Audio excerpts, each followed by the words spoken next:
Okay. So as you can see, this is the specimen of a lever.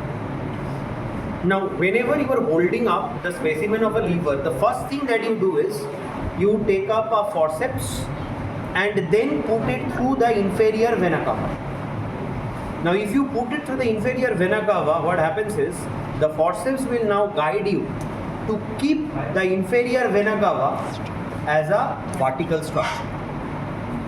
Because in the posterior abdominal wall, the inferior vena cava is a vertically related structure and it is attached to the lever via the hepatic veins which are acting as its support.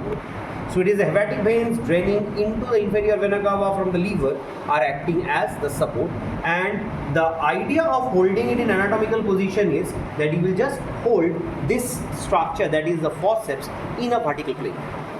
So if you are holding it in a vertical plane, now, so this is present posteriorly, so you are now rotating it towards you. So this is how the lever is actually present in your body. So it is present on the right side. So I'm primarily holding it with my right side, now with my right hand, and for your examination purpose, I would rather ask you to give a support from inferior aspect. Just to hold it, okay? Now, as it happens, what happens is immediately you get this beautiful border, which becomes its inferior border.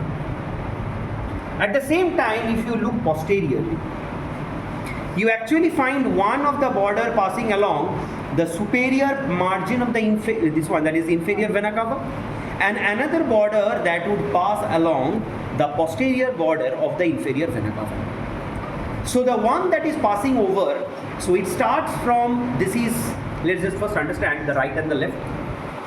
So if I'm holding it in this manner, automatically what happens is that this becomes the right side, this becomes the left side.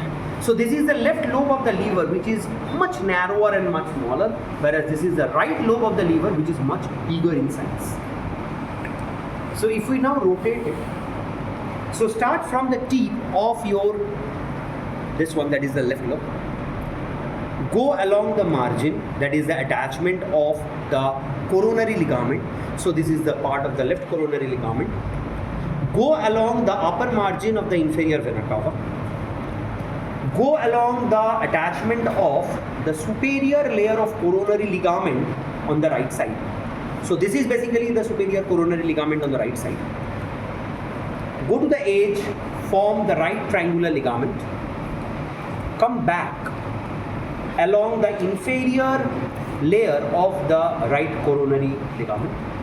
You will automatically end here, that is the lower border for the inferior vena cava, that is the groove for inferior vena cava. Then you come along and you continue it with the left triangular ligament. So you are getting one border that is actually formed by the superior layer of the coronary ligament on the right, and another border that is actually bounded by the inferior border of the inferior layer of the coronary ligament.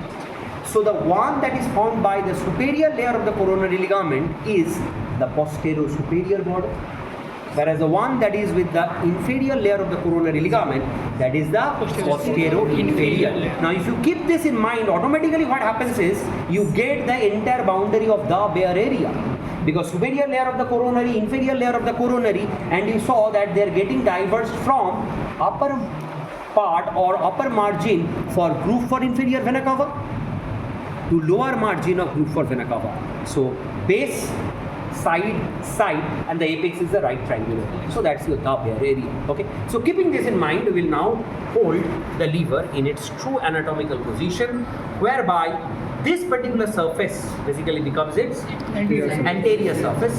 This particular border becomes the inferior border. So here posteriorly you have got a posterior-superior and a posterior-inferior border. Here you will get what is called as the right surface. Okay, it is the right surface of the right lobe, and here is basically your inferior surface. Now, if you have to understand the inferior surface, I will basically hold it like this. So this is the bird's eye view of the inferior surface. Okay, we'll come into the detail of this surface later on, but this is the very basic orientation of the lever in the beginning.